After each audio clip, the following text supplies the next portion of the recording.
Good morning to all. I am PM Chellapandi from Department of Mathematics, working in SNS College of Technology. Today, I have done my case study on eigenvalue and eigenvector. Here, I have done a small research on eigenvalue and eigenvector. Let us see what is that. Before that, we must know some basic things. Eigenvalue and eigenvectors play a critical role in determining observable measurement of quantum system, in evaluating the stability of mechanical structure, also to fully understand the physics of engineering it's necessary the study of eigenvalue and eigenvectors. Suppose we have an object. Here you are seeing that object. Here we are viewing the object from different perspectives. Look at here. Here we want transform our object. How? By applying design thinking concept we are going to transform our object.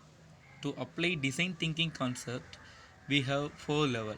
The first one is empathy part, the second one is define, the third one is ideate, and last conclusion. Empathy part.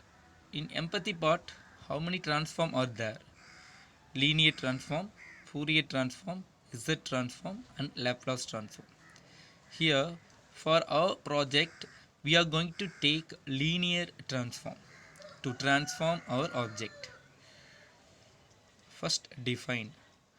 Now suppose we apply what we call a linear transform. As we again view the object from different perspectives, we see that the object is now distorted.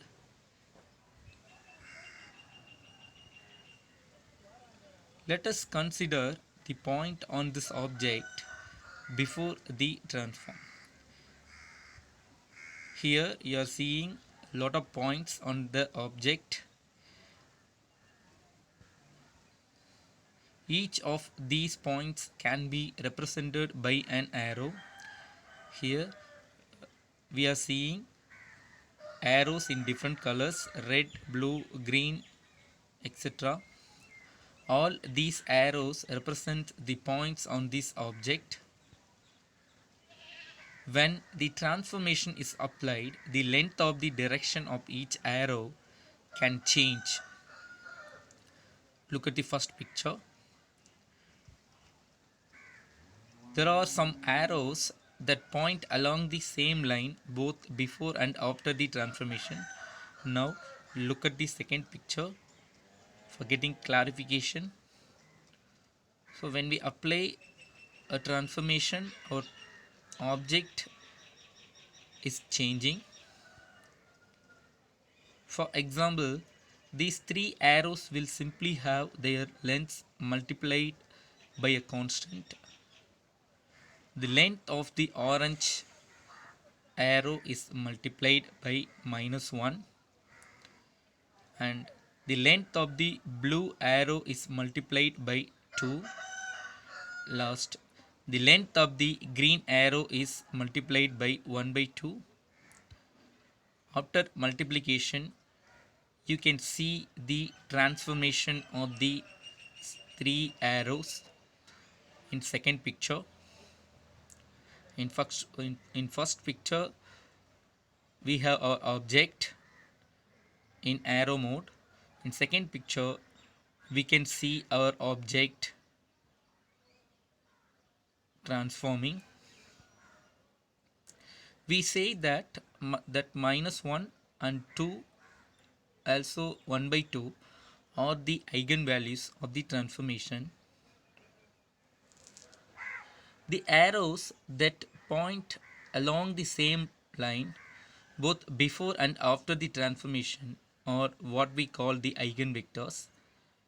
The arrows that point along the same line both before and after the transformation are what we call the eigenvectors.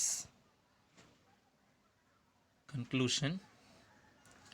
Consider, for example, the points symbolized by this white arrow.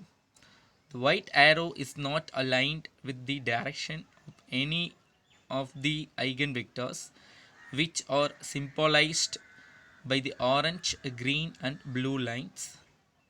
But the white arrow can be thought of as a combination of arrows that are parallel to the directions of these three lines.